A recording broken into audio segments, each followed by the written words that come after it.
12 अप्रैल 2026 का current affair है। SSC, railway, Delhi police, BPSC जैसे सभी गवर्नमेंट एग्ज़ाम के लिए यह महत्वपूर्ण होगा। चलिए शुरू करते हैं प्रश्नों के साथ। काफ़ी हॉट टॉपिक प्रश्न है, अच्छे प्रश्न हैं। पहला प्रश्न है आपका, भारत और किस देश ने पुनातसांग AIL सॉरी 2 है यहाँ, IL नहीं 2, वो पुनातसांग 2 टैरिफ प्रोटोकॉल हस्ताक्षर किए हैं। तो यह है ऑप्शन सी, भूटान। भूटान और भारत देश के बीच पुनातसांगचू 2 आपका एक टैरिफ प्रोटोकॉल हस्ताक्षर किया गया है। यह बहुत इम्पोर्टेंट प्रश्न है। ये आपका ज़्यादा चांस है कि प्रश्न पूछा जाएगा रेलवे में या एसएससी में, किसी भी एग्ज़ाम में। अगला, इंटरनेशनल अंतर्राष्ट्रीय मानव अंतरिक्ष उड़ान दिवस कब मनाया गया है? तो सही उत्तर होगा ऑप्शन सी, 12 अप्रैल को अंतर्राष्ट्रीय मानव अंतरिक्ष उड़ान दिवस के रूप में मनाया गया है। इम्पोर्टेंट है। अगला, IDPIC के नए क्या बोलते हैं, के सत्यनारायण राजू को MD और CO नियुक्त किया गया है।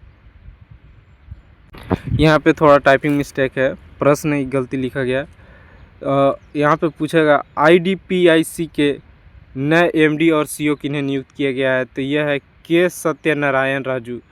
प्रश्न में ही के आंसर दे दिया, टाइपिंग हो गया है, सॉरी फॉर दैट। तो के सत्यनारायण राजू को MD और CO नियुक्त किया गया है IDPIC के, याद रखिएगा, ऑप्शन बी। अगला, इसरो ने कहाँ अपना दूसरा गगनयान एयर ड्रॉप टेस्ट आयोजित किया है? Air drop test. तो सही उत्तर होगा ऑप्शन सी, श्रीहरिकोटा। अधिकतर चीज़ें श्रीहरिकोटा में ही होता है। तो अगर आप कंफ्यूज भी हो तो आप तुक्का में लगा सकते हो श्रीहरिकोटा, अगर कोई भी इसरो से रिलेटेड ज़्यादा प्रश्न पूछा जाए तो इसरो ने अपना यह दूसरा गगनयान एयर ड्रॉप टेस्ट है श्रीहरिकोटा में, इसरो का। अगला, राष्ट्रपति द्रौपदी मुर्मू ने किसे राज्यसभा सदस्य के रूप में मनोनीत किया है? तो सही उत्तर होगा ऑप्शन बी, हरिवंश नारायण सिंह। हरिवंश नारायण सिंह को आपका राष्ट्रपति द्रौपदी मुर्मू जी के द्वारा राज्यसभा सदस्य के रूप में मनोनीत यानी चयन किया है, चुने हैं। अगला, IPL 2026 में सबसे पहले शतक लगाने वाले खिलाड़ी कौन बने हैं? यह तो सभी को पता होगा जो IPL देखते होंगे। तो सही उत्तर है ऑप्शन ए, संजू सैमसन, जिन्होंने IPL 2026 में सबसे पहला शतक लगाया 2026 के IPL में दिल्ली कैपिटल्स के खिलाफ, और ये हैं CSK के प्लेयर, याद रखिएगा। अगला, लता दीनानाथ मंगेशकर पुरस्कार 2026 का किन्हें मिला है? यह बहुत इम्पोर्टेंट प्रश्न है। इसे आप 100% लिखिए कि यह एग्ज़ाम में आएगा ही आएगा। देखिए, पुरस्कार से तो पूछा जाता है, लेकिन लता दीनानाथ मंगेशकर 2026 का पुरस्कार ऑप्शन बी, कैलाश सत्यार्थी को दिया गया है। नाम याद रखिए, कैलाश सत्यार्थी। कौन सा पुरस्कार? लता दीनानाथ मंगेशकर पुरस्कार 2026 का। अगला है, वैश्विक निर्यात रैंक यानी वर्ल्ड एक्सपोर्ट रैंकिंग में 2026 के भारत का रैंक कौन है?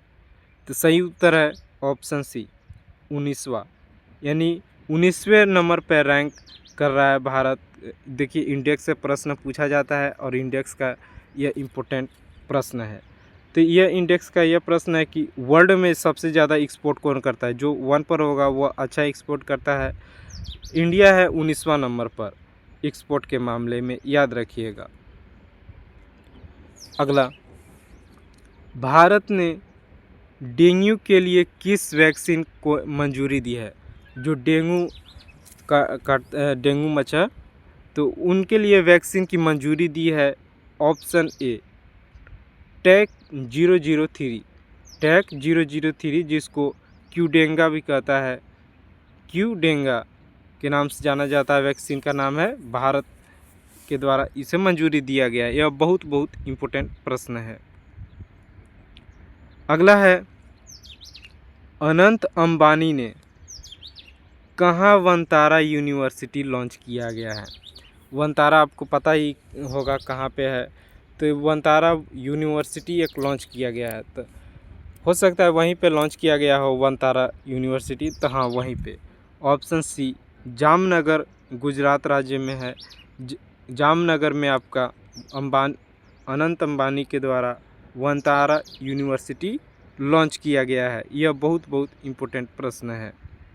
इसी के साथ प्रश्न यहीं समाप्त होते हैं। वीडियो अच्छा लगा हो तो चैनल सब्सक्राइब कीजिए। धन्यवाद।